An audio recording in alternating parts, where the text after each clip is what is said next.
LVDLCS students, family, and friends. It's Mrs. Mohring here, ready to read for you Sonia Sotomayer. It's written by Jonah Winter and illustrated by Edel Rodriguez. And this awesome book happens to be a bilingual book. So if you're looking into bilingual books, this is a great one for you.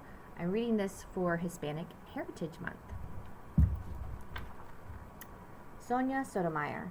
A judge grows in the Bronx. You never know what can happen. Sometimes the most beautiful moonflower blossoms in an unexpected place, on a chain-link fence, near broken glass, next to an abandoned building, watered by someone whose name you might not even know.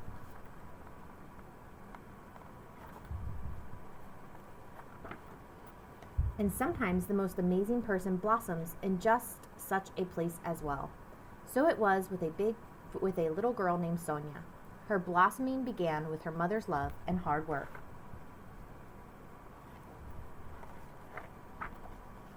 Oh, how Sonia's mother loved her. She worked night and day and night, as a switchboard operator, just so she could pay for Sonia's and her brother's private schools. She had never made it past the 3rd grade when she was a girl, but she was sure she wanted her children to.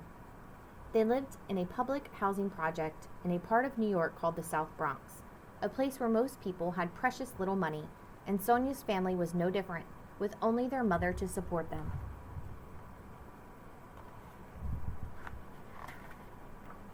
You see, Sonia's father had died when she was 9 years old, leaving just an empty chair and much sadness.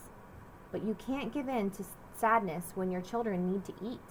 This is why Sonia's mother worked, and then came home and cooked pork chops. To Sonia, this was heaven. Oh, how she loved her mother.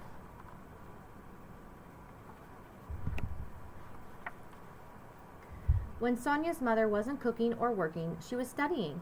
She wanted to become a nurse, so she could make better wages and help her children even more.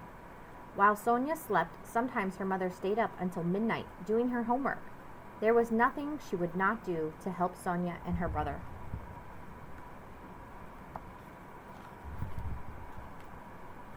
Sonia loved the world her mother gave her. Her mother and father were from Puerto Rico, and Sonia grew up surrounded by the tastes and sounds of Puerto Rican culture. A favorite meal was Spanish rice and beans, and she loved the big family parties where merengue music filled the air. On Saturday night, Sonia's family and friends would get together. While the grown-ups sat in one room playing dominoes, Sonia and her cousins played Lotería, a Latin American bingo game. Sonia's abuelita would shout out the numbers while the grandkids marked their card with chickpeas. Sonia's family surrounded her like a warm blanket. And she was also surrounded by books. School books, library books, a set of encyclopedias her mother had saved all her pennies and nickels and dimes to buy. And when the schoolwork was done, there was her favorite books, the Nancy Drew mystery novels. We have those books in the library. Nancy Drew was a girl detective who always was on the go, solving crimes. She was unstoppable. That's who Sonia wanted to be. But then something happened that made her change her mind. When she was only 8, her doctor sat her down and told her some bad news. She had a disease called diabetes. If you have diabetes, you have to take several shots of medicine a day for the rest of your life. So maybe she wouldn't be Nancy Drew, but that didn't mean she couldn't be unstoppable.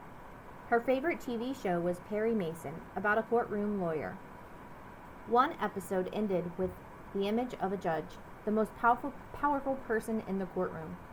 A light bulb went on above Sonia's head, and she knew she would become a judge. Becoming a judge, though, that's not easy. Sonia knew she'd have to get really good grades to become a judge.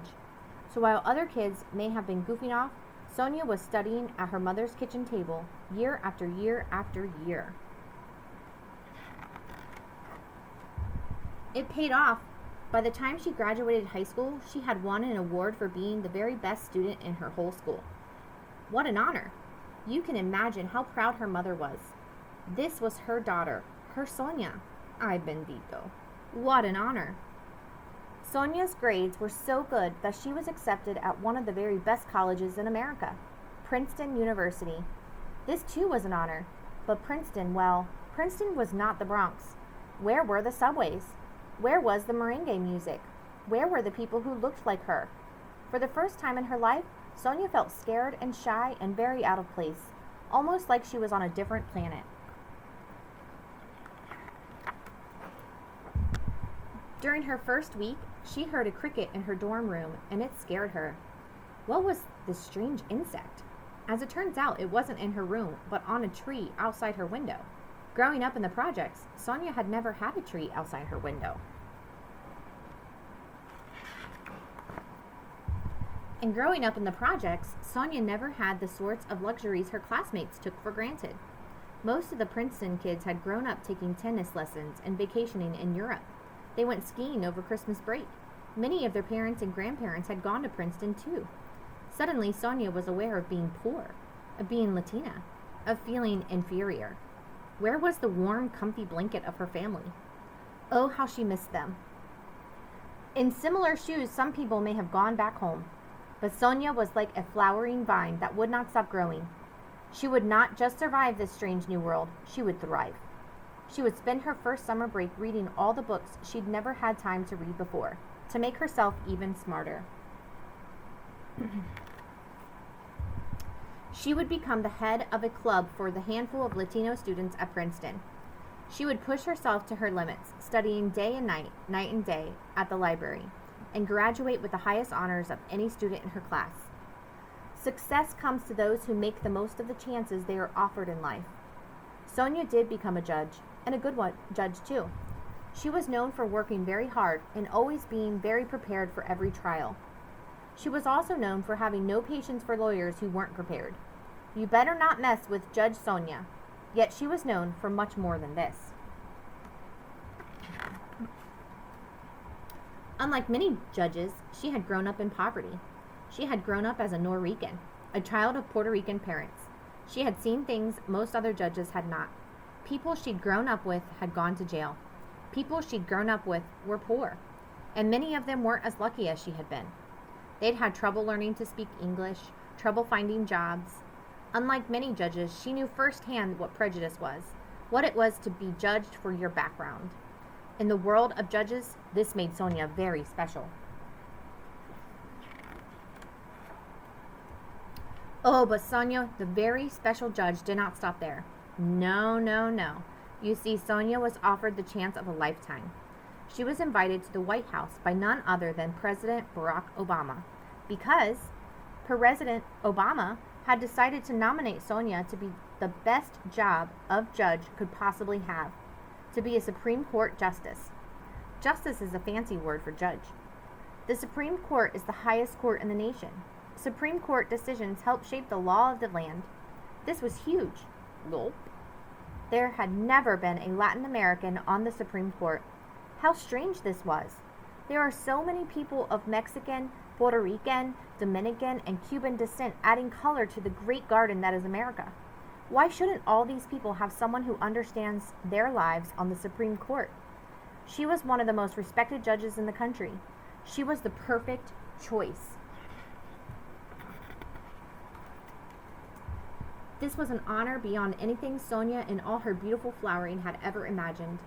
But at the announcement ceremony, Sonia spoke about her mother rather than herself. I have often said that I am all I am because of her, and I am only half the woman she is.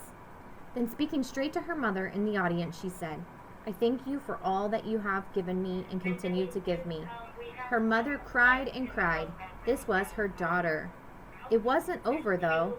There were some bumps on the path to the Supreme Court, a broken angle, which didn't slow her down one bit.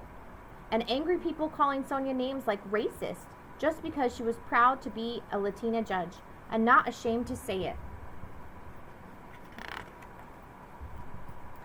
And days of tough questions from a panel of 19 senators, a row of white faces, most of them male.